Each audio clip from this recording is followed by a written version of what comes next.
네, 어제는 일상생활에서 박사성녀가 온유와 겸손을 방향할 것을 요구하셨다. 그리고 이 덕을 실천할 구체적인 방법을 가르쳐 주셨다는 부분들을 했습니다. 이처럼 예수님께서는 겸손을 실천하기 위한 구체적인 방법을 적시해 주셨고, 바울사성녀는 수도생활 내내 이것을 실천하려고 노력했습니다. 구체적인 방법은 바울사 성녀에게만 주어진 것이 아니죠. 항상 바울사 성녀에 대해서 배우는 것은 우리가 그대로 실천할 수 있다는 것이고, 그것은 예수님께서 바라시는 것이니까 다른 어떤 것보다도 확실한 방법을 우리에게 제시해주고 계신다는 사실을 우리는 인식을 해야 됩니다. 이 바울사 성녀의 대개학교와 또 일기를 보면서 종종 느끼는 생각은 뭐냐면, 우리 각자는 예수님께 가까이 가려고 하는 열망이라든지 또 예수님과 일치하려고 하는 그런 갈망들이 많이 있습니다. 그런데 보통은 보면 지금까지 살아오면서 굉장히 많이 희석되어 있는 모습들을 볼 수가 있습니다. 어떤 모습들이냐면 예수님께서 또 혹은 하나님께서 이것을 바라실 것이야 라고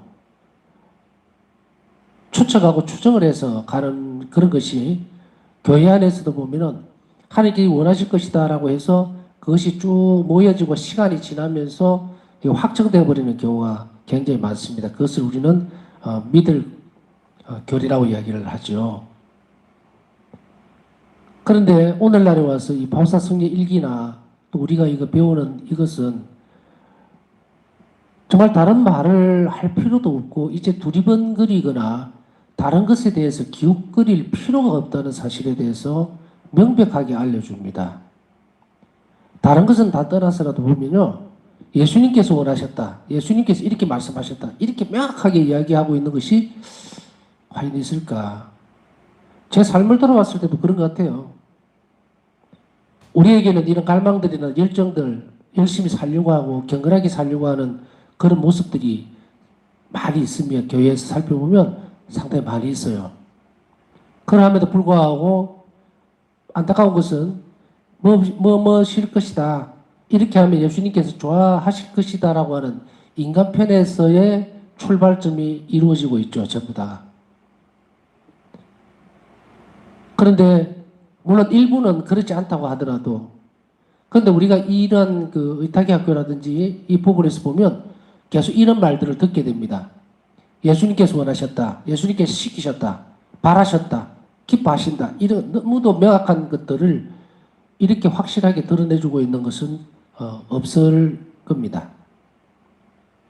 바울사 성녀도 처음에는 수도생활의 초기에는 이것저것 많이 해봤죠. 교회가 전통적으로 가르쳐주고 있는 것들, 그리고 영성생활에 필요한 성인들의 어떤 모습들, 그래서 모든 것들을 다 따라가려고 했죠. 초기에는. 그러나 후반기에 접어들면서 이제 중반기에 접어들면서 바울사 성녀는 어떻게 됩니까? 수도생활에 완전 획기적인 전환점을 발견하게 되는데 저는 보는 것이 그거예요. 한 3, 4년 정도에 이렇게 방황한 것은 아닌데 열심히 찾으려고 애를 쓰고 하는 그런 모습, 그 시간이 지나고 나서부터는 이제 어떻게 나서시는가 하면 예수님은 내가 직접 이 일을 너희에게 가르치겠다. 그래서 바울사 성령에게 있어서는 가장 뚜렷한 형태로 스승님의 모습이 예수님에게를 통해서 드러나죠. 이것은 무엇일까? 이것은 더 이상 다른 것에 의존하거나 두리번거릴 필요 없이 이 길만 정확하게 잘 따라오느라 이런 의미죠. 그래서 예수님께서 이렇게 가르쳐 주시는 내용들, 그것은 우리가 가장 명확하고 확실하게 실천해 나가야 되는 대목입니다. 근데 한번 부딪히다 보면 어려움이 굉장히 많습니다. 너무 어렵다.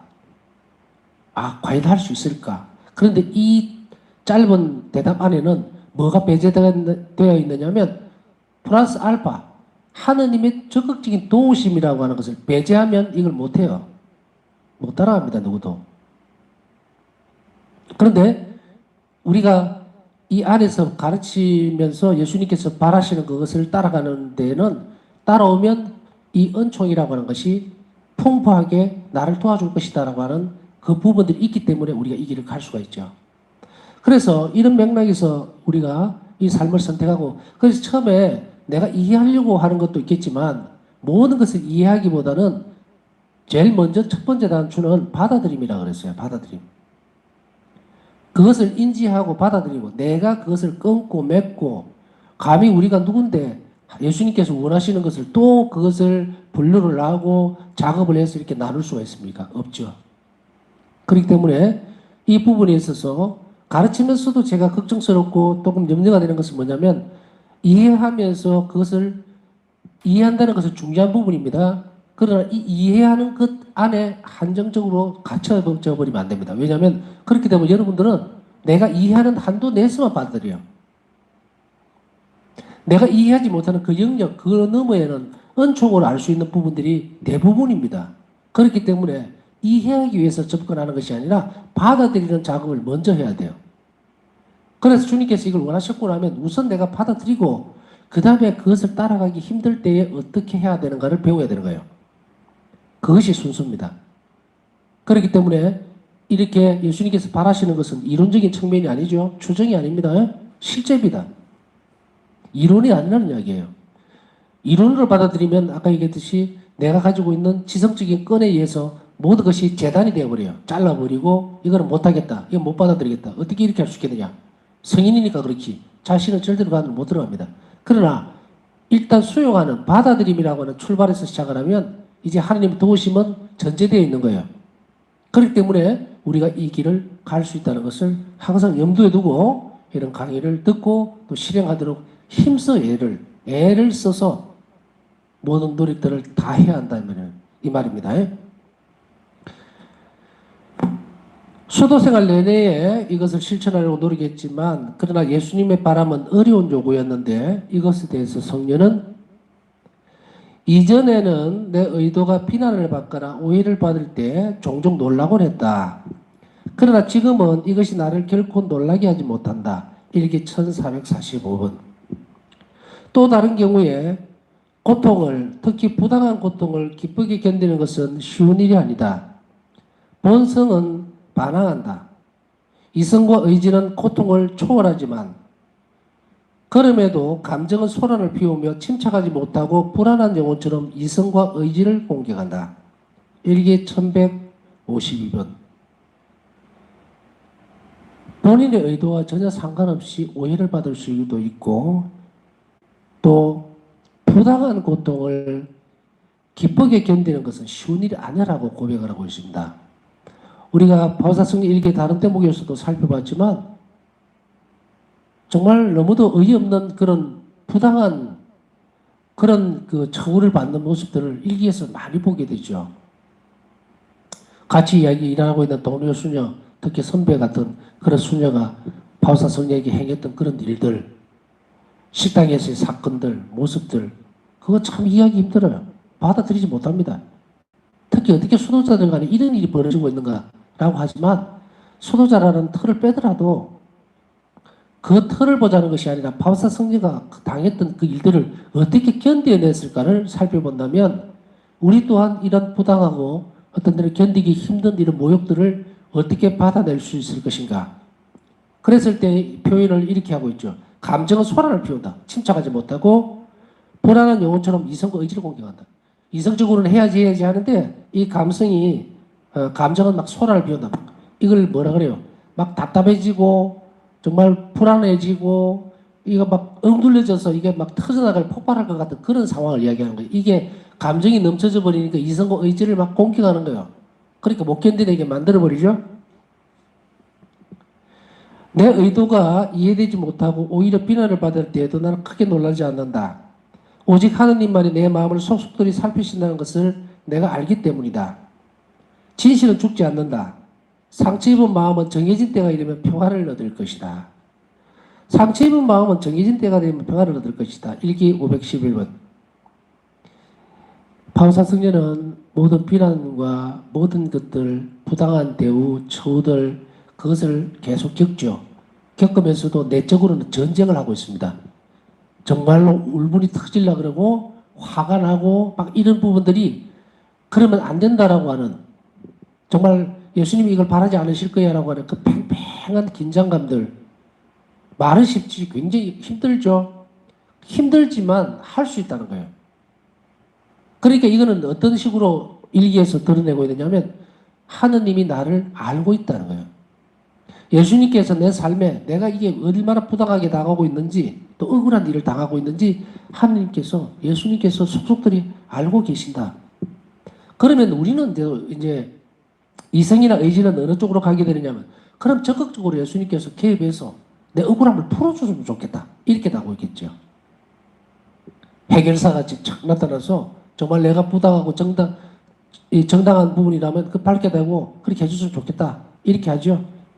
그러나 그렇지 못하죠. 그럼 우리는 어떻게 됩니까? 하나님께 삐진다고. 화가 나고 예수님 저를 잘 아시고 내가 이게 부당하게 당하고 있는 것을 아시면서도 왜 저를 도와주지 않으십니까? 왜 저 사람은 잘 있고 나는 이렇게 힘들어하고 고통스러워해야 됩니까? 이런 경험들.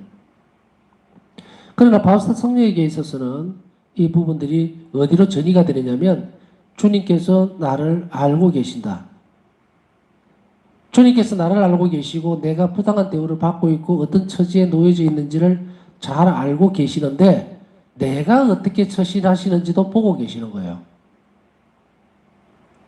그리고 난 뒤에 은총은 그 영혼을 도와주기 위해서 나서게 됩니다. 그런데 우리가 딴 쪽으로 가면 안 되죠. 주님 내가 이렇게 견뎌내는데 왜 저를 도와주지 않으십니까? 왜 어떻게 하십니까? 도대체 그 무슨 뜻이 있으십니까? 하고 막 하면 어떻게 돼요? 이것이 견뎌내는 태도가 아니라 자칫하면 하느님을 공격해버리는 거예요. 예수님께 공격을 해버린다. 이것은 잘못된 태도예요. 바울사성에게서 확신들 그것은 주님께서 나를 사랑하시고 하나님의 선생에 기대는 거예요. 절대로 이 상황을 예수님은 그냥 두고 보지 않으시리라는 것. 그렇다고 해서 예수님께서 심판의 마지막 날처럼 이 땅에서 지금 당장 그 사람에게 어떤 처벌을 내리고 나는 상을 주고 그런 거 아니라는 거 아시죠? 왜냐하면 그렇게 처벌을 내버리면 그 사람이 상대방이 회개할 수 있는 기회를 박탈해버리니까 하느님은 그렇게 하지 않으신다. 마지막 때까지. 그게 하나님 자비예요. 그렇다면 이 상황에서 우리는 어디에 기대야 될 것인가? 하나님 선생에 기대고 하나님께서 나를 알고 계신다는 거. 알고 계신다면 된 거예요. 이런 노력과 이런 의지들이 있을 때에 그 다음에 그 단계가 지나고 나면 무엇이 찾아올까? 하느님은 우리에게 평화를 주시는 거예요. 장기화를 막 옮기듯이 너는 잘했고 너는 못했고 그러니까 이 상황에 대해서 막 너는 부당한 일을 당했으니까 내가 좀 어떻게 돌봐주고 억울함을 풀어주겠다. 그렇게 나서지 않는다는 겁니다. 그렇다고 해서 하나님께서 뒷짐지고 계시는가? 그것도 아니에요. 우리가 그것을 충분히 견뎌낼 수 있고 말할 수 없이 다른 어떤 평화로움으로 옮겨갈 수 있도록 하나님께서 개입을 하셔서 은총을 베푸신다는 이야기예요. 그래서 바울사성경은 정해진 때가 이르면 평화를 얻을 것이다. 너무 버글버글 끌고 그걸 어떻게 할 건가 하고 막 주체를 못하고 그럴 필요가 없습니다. 하나님께서 알아주시면 되는 거예요. 그래서 우리가 삶의 방향을 이렇게 정해서 삶을 살아갈 때에 항상 조심해야 될 것, 항상 주의를 기울여야 될 것은 뭐냐면 하느님 보시기에 올바랐느냐, 하느님 보시기에 좋았는가, 양심적으로 또 내 영혼의 문을 열어서 봤을 때에 하느님 보시기에 나는 떳떳한 것인가 라고 했을 때 거기에 맞다라고 하면 그 뒤부터는 불안해할 필요가 없다는 얘기예요.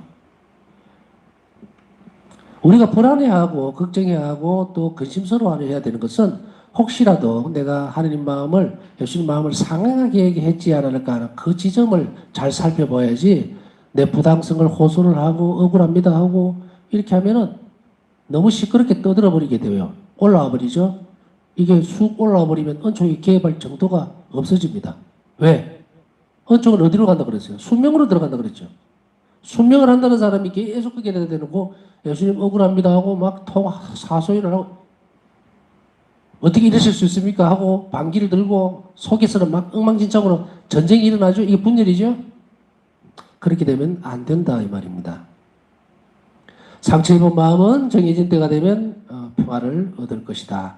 이처럼 하나님 은총의 도움을 받아서 우리가 주어진 일을 충실하게 실천해 나가면 그 부글부글 끌어올리던 그런 모든 것들은 악은 사라지고 우리 영혼은 평화를 얻게 되는데 그때는 시간이 필요합니다. 그렇기 때문에 그 시간을 우리가 하나님께 드려야 될 필요가 있다는 것. 그 사이에 아까 얘기했던 이런 것들이 끼어들지 않도록 조심해야 합니다. 부당한 고통을 견디는 것은 파우스타 수녀에게 매우 어려운 일이었다. 그러나 이 방법이 그리스도를 가장 잘 닮을 수 있는 방법이라는 것을 인식하면서 그녀는 인내하며 순종했다. 자, 고통의 본질적인 부분들, 그 부분 중에 하나를 차지하고 있는 것은 뭐냐면 무조건 정화와 연결이 되어 있습니다. 우리 영혼의 정화. 고통은 예수님 순환과 결합시키게 되면 우리 영혼을 정화시키는 역할을 합니다. 그런데 우리가 받아들일 수 있는 그런 고통들 있잖아요. 매일 살면서 그 고통들이 예수님 순환과 연결이 되지 않으면 이거는 뭐냐? 그냥 고통이에요. 아무 가치가 없습니다.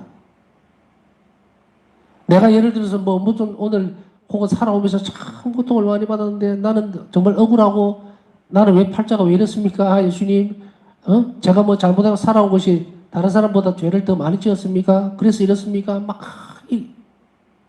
아무 소용이 없습니다. 정말 그 고통을 받는 시간은 귀한 시간이에요. 귀한 순간입니다. 왜냐하면 고통은 힘들잖아요. 기뻐서 좋은 것은 얼마든지 하죠. 쉬워요, 너무. 놀고 먹으라 하고 기쁨, 좋은 것들만 막 펼쳐놓으면 아주 쉽습니다. 근데 고통은 작은 것이라도 받아들이기가 참 힘듭니다. 그렇기 때문에 그 고통의 가치는 말로 표현할 수가 없어요. 그런데 그것이 고통의 가치가 있기 위해서는 뭐하고 연결이 되어야 되냐면 예수님의 순환과 연결이 되지 않으면 그 고통, 그 귀한 순간을 우리는 허비를 해버리고 낭비를 해버립니다. 왜냐하면 고통은 죄의 결과예요. 하나님께서 고통을 주신 게 아닙니다. 죄로 인해서 고통이 들어왔다고. 그런데 그 고통이 어떻게 쓰여지느냐면 예수 그리스도의 순환 때문에 그 고통이 완전히 색깔이 바뀌어버려요. 그래서 예수님과 순환과 연결되어지면 우리가 정말 쓰레기같이 버려야 되는 이 고통, 쓸모없는 죄의 결과물인 이 고통이 뭐로 되어진다? 우리 영혼의 정화로 바뀌어버린다. 그리고 그 고통을 통해서 우리가 뭘 할 수 있다? 예수님을 닮을 수 있는 그 통로, 길이, 거리로 새로 열려버린 겁니다. 그래서 일반인들이 겪는 고통과 그리스도인들이 겪고 받아들이는 고통은 질이 달라요. 성격 자체가 완전히 다릅니다. 예컨대 A라고 하는 고통을 일반인들과 그리스도인이 같이 받는다 하더라도 고통은 틀립니다. 완전히 색깔이 달라요. A라고 하는 것은 죄의 결과물이에요. 외인들이 예수님 믿지 않는 사람들이 겪는 고통은. 근데 예수님을 믿는 사람들이 받는 고통은 의미가 달라집니다. 왜? 예수님 때문에. 그리스도의 순환 때문에 이 고통의 가치가 달라져 버렸어요. 그러면 그리스도인들이 받는 고통이 예수님의 순환과만 결합되면 어떤 문제, 어떤 것도 좋은 결과물, 상상도 못하는 것이 벌어지는가? 믿지 않는 사람들이 죄의 결과로 고통받고 있는 그것을 바꿔버릴 수가 있어요. 바꿔버릴 수가 있다. 그래서 그리스도인 한 명이 자신의 고통을 오롯이 받아들이면서 예수님의 순환과 결합시킨다고 하는 것은 이거는 말할 수 없이 귀한 본식입니다. 그래서 우리가 고통의 순간을 통하지 않고서는 우리 어떤 누구도 예수 그리스도를 닮을 수가 없어요. 우리가 예수님을 쳐다봤을 때 나와 예수님 닮은 게 어디냐? 그것은 고통입니다. 그래서 그리스도를 가장 잘 닮을 수 있는 방법이라는 것을 인식을 합니다. 고통은. 그렇기 때문에 예수님을 닮을 수 있는 것 중에서 이 고통이라고 하는 것은 가장 큰 가치를 지닐 수 있는 것 중에 하나예요. 방법 중에. 물론 어떤 예수님께서 바라시는 것, 인간 영혼들의 구원을 위해서 우리가 협력하고 하나님께서 순명하는 것도 예수님을 닮을 수 있는 방법이에요. 고통이 가장 큰 가치를 지닌다는 것이지 예수님을 닮을 수 있는 방법은 여러 가지로 많죠. 이 길들을 우리가 여러 갈래에서 지금 다 두루두루 살펴보고 있는데 오늘 고통을 보면은 가장 잘 닮을 수 있는 이라는 표현을 썼잖아요. 이것이 유일하다가 아니고 가장 잘 닮을 수 있는 방법. 고통은 힘듭니다. 너무도 어렵기 때문에 가장 잘 닮을 수 있는 방법이에요. 다른 부분은 어떻게 보면 이렇게 볼 수 있겠죠. 영혼 구원을 위해서 우리가 자비를 실천한다든지 이럴 때에 솔직히 이야기해서 육체적으로는 힘든 부분도 있지만 덜 힘든 부분도 있죠. 또 어떤 때는 그걸 하면서도 정말 기쁘게 할 수 있는 부분들도 있고 이렇게 좀 쉽다 이 말이죠. 그 방법도 예수님을 닮을 수 있는 것이라고 전에 배웠죠.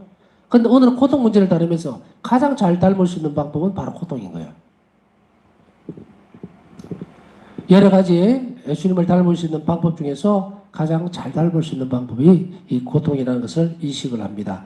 그래서 바울사 성령은 예수님을 잘 닮기 위해서 인내하며 순종을 했습니다. 영혼을 정화시키기 위해 예수님께서는 당신이 원하시는 어떠한 도구라도 사용하신다. 내 영혼은 피조물들에게서 완전히 버림받았다. 종종 나의 좋은 의도는 오해를 받았고 이것은 가장 참기 힘든 고통이었다. 그러나 하나님께서 그것을 허락하시는 것이며 우리는 그것을 받아들여야만 한다. 그러한 방법을 통해서 예수님을 더욱 닮을 수 있기 때문이다. 영혼을 정화시키기 위해서 첫 번째로 예수님께서는 어떤 도구라도 사용을 하신 거예요. 어떤 도구라는 게 뭡니까? 우리가 다른 사람들에게 비난을 받는다든지 의도치 않는 오해를 사게 만든다든지 이런 여러 가지들 억울한 상황 나는 아무것도 잘못한 것이 없는데 그런 상황들을 허락하시는 것은 목적이 뚜렷해요. 우리 영혼을 정화시키기 위한 겁니다. 심지어는 피조물들에게서 완전히 버림받았다고 느끼는 그 부분 바울사 성경은 왜? 주변에 둘러보는 모든 사람들이 전부 오해를 하고 받아들이지 않고 따돌림을 하고 이런 상황 그때 우리는 육체적으로는 외로운 게 아니고 영혼이 완전히 버림받았다고 생각되어질 때도 있죠. 그래서 그런 의미에서 좋은 의도도 오해를 받게 되고 이런 것들은 가장 참기 힘든 고통이었다 이렇게 얘기를 합니다. 그러나 분명한 사실은 그것 또한 하나님께서 허락하시는 것이고 앞에 말씀드렸던 이것이 도구의 도구 상황이라든지 부딪히는 사건이라든지 이걸 가만히 살펴보면 첫째는 하나님께 허락하시는 것이고 허락하지 않으면 그 일이 일어나지 않습니다. 두 번째는 그 도구를 가지고서 나를 정화시킨다는 의도가 분명하다는 거예요. 그것을 알아듣는 것이 중요하다. 또한 그런 방법을 통해서 예수님을 더욱 닮을 수 있기 때문에 우리는 그 일을 힘써 해 나가야 된다 이 말입니다. 바울사 성자가 걸어갔던 오해와 수치의 가시밭길은 예수님의 발자취를 따르는 길이었다. 우리가 현실적으로 일어날 수 있는 이 부분들에 있어서 바울사 성자는 이 많은 오해와 그리고 수치스러운 부분들도 많이 모욕적인 부분도 굉장히 많이 일기에서 드러나죠. 그 가시밭길을 예수님 발자취를 따라가는 그 길로 삼으셨어요. 때때로 네가 부당하게 비난을 받더라도 놀라지 마라. 너에 대한 사랑 때문에 내가 이 부당한 고통의 잔을 스스로 먼저 마셨다. 일기 289번. 내가 헤로데 앞에 섰을 때 나는 너를 위한 은총, 즉 네가 인간적인 경멸을 이겨내고 나의 발걸음을 충실히 따를 수 있는 은총을 얻었다. 사람들이 너의 진실을 알려고 하지 않을 때 침묵하여라. 그렇게 함으로써 너는 더욱 설득력을 갖고 말할 수 있기 때문이다. 일기 1164번. 여기서 놀라운 일은 내가 헤로데 앞에 섰을 때 나는 너를 위한 은총, 인간적인 경멸을 이겨내고 발걸음을 충실히 따라올 수 있는 은총을 너를 위해서 얻었다. 이게 무슨 말일까? 바울사 성녀는 와 예수님의 순환, 헤로데 앞에 섰을 때 시간이 근 시차가 어떻게 됩니까? 1900년 정도가 벌어져 있는데 어떻게 헤로데 앞에 서 있을 때 이미 1900년 뒤에 바울사 성녀가 그 길을 걸어갈 수 있는 은총을 그 자리에서 얻었을까?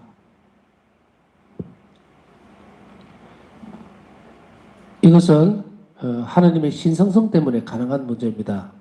하나님에게 있어서는 인간으로서 사시는 시간 이외의 부분에 있어서는 하나님께서는 이런 시차가 없죠. 시간적인 부분들이. 그렇기 때문에 이 부분을 이해한다면 이미 예수님은 바울사 성녀가 1900년 지난 그 시간에 그 길을 잘 걸어갈 수 있는 종을 그곳에서 미리 먼저 얻어놓았다는 말을 우리는 잘 알아들어야 됩니다. 지금은 뭐 이 부분을 뭐 소상하게 설명할 필요는 없어요. 왜냐면 그럴 시간도 없고. 여하튼 파우사 승리를 위해서 이렇게 은총을 얻어놓으셨던 순간들을 밝혀주시면서 그 길을 잘 따라갈 수 있도록 만들어 놓고요. 그 다음에 이제 일기에서 보면 우리가 이런 부분들은 조심스럽게 잘 다뤄질 필요가 있습니다. 우리 이런 부분들을 종종 겪죠. 나는 진실을 말하고 있는데도 귀를 막고 안 들으려고 할 때, 그럴 때는 정말 어떻게 하지요? 어떻게 해야 됩니까? 저 사람 내 말 참 정말로 이런 대화가 안 통하고 이런 상황이 있을 수 있습니다. 흔히 있죠. 그때는 뭘 해야 된다? 침묵을 지켜라.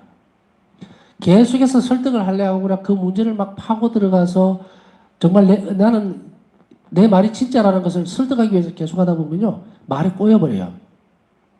말이 줄줄줄줄 늘어나면서 나중에는 이게 정리가 안 될 정도로 가버립니다.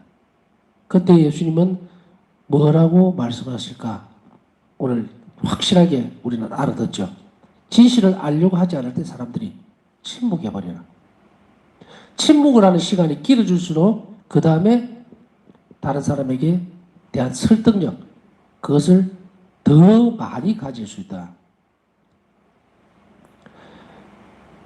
우리는 경험할 수도 있고 또 경험하지 못한 부분도 있을 수 있겠지만 이 부분들은 분명히 맞는 말이에요. 뭐 예수님 말씀이니까 맞는 말이죠? 하십시오, 이대로. 그냥 저 사람을 설득하려고 하지 마세요. 그냥 내 말이 진실임에도 불구하고 받아들이지 않는다면 침묵을 지키시면 돼요. 그리고 침묵 가운데 예수님께 그 상황을 잘 말씀드리고 있으면 놀랍게도 언젠가는 내가 몇 마디 안 했는데도 그 상황이 확 해결이 되어버리는 경우가 있을 거예요. 그 말씀을 하시는 거예요. 그렇기 때문에 그것 때문에 막 밤새워 고민하면서 이 부분들을 하지 마라. 놓아버리세요. 놓고 침묵을 지켜라. 내가 그게 정말 진실된 거라면 그러면 다음에는 그 일이 해결이 됩니다. 겸손을 매일의 양식으로 삼으면서 바울사 수녀는 예수님께 주님의 겸손을 자신의 마음과 영혼에 새겨 주시기를 청했습니다. 바울사 선녀는 매일, 그래서 우리도 이런 기도를 매일매일 하나님께 드릴 필요가 있습니다. 예수님의 겸손을 우리 자신의 마음과 영혼에 새겨 주시도록 청해야 된다는 것을 우리는 오늘 한 번 더 기억을 해야 됩니다.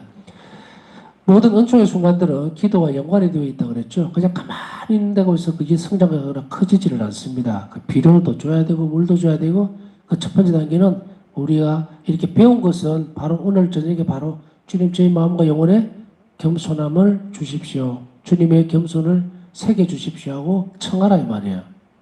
오늘은 이 기도를 해야겠죠. 또 매일매일 해야 되겠죠. 바울사 성녀는 생애 동안에 겸손을 계속해서 훈련을 했습니다. 자신의 행동에서 실수를 발견하면 자신을 더 잘 알 수 있게 해준 이 선물의 마음을 열고 자신을 살폈습니다.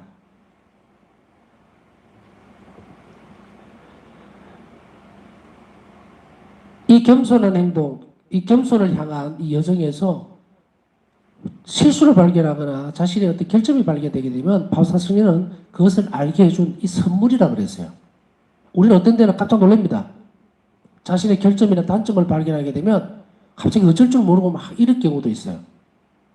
그게 뭐 부끄럽기도 하고 어떤 당황스럽기도 하고 여러 가지 어려움이 닥칠 수가 있어요.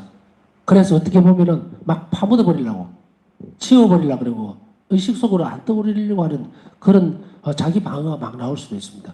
그렇게 하면 안 돼요. 바울사 성녀는 이 겸손의 특성을 발전시키기 위해서 자신 안에서 나타나는 이런 실수라든지 행동에서 드러나는 거예요. 그래서 바울사 성녀는 어떤 실수를 하고 행동을 하다가 보니 실수가 나오겠죠? 그 실수를 어떻게 했느냐면 그것을 가지고 바울사 성녀는 성체조배 때에 성시간 혹은 성체조배 때에 예수님께 가서 말씀을 드려요. 주님 오늘 제가 이런 실수를 했습니다. 제가 좀 더 참을 수 있었는데 제가 이렇게 섣불리 말을 했습니다. 그래서 상대방의 마음을 상하게 했습니다. 제가 좀 더 이런 부분에 있어서 조신하고 그리고 신중하게 행동할 수 있도록 그렇게 해주십시오. 그리고 오늘 그걸 알게 해주신 이 선물에 대해서 감사를 드립니다. 바로 이런 부분들을 계속했다는 얘기예요. 그렇게 함으로 인해서 이 부분들은 결점이었지만 예수님께 드러내고 협조를 구하는 거예요. 시기게 얘기하면 도와주세요 라고 했을 때 예수님은 이 겸손을 선물로 바꿔서 그 영혼의 선익이 되도록 만들어 주었다 이 말입니다. 그래서 우리가 이 결점이나 단점들을 하나님께서 우리가 알게 되는 순간은 하나님 선물이에요. 그게 나쁜 거 아닙니다.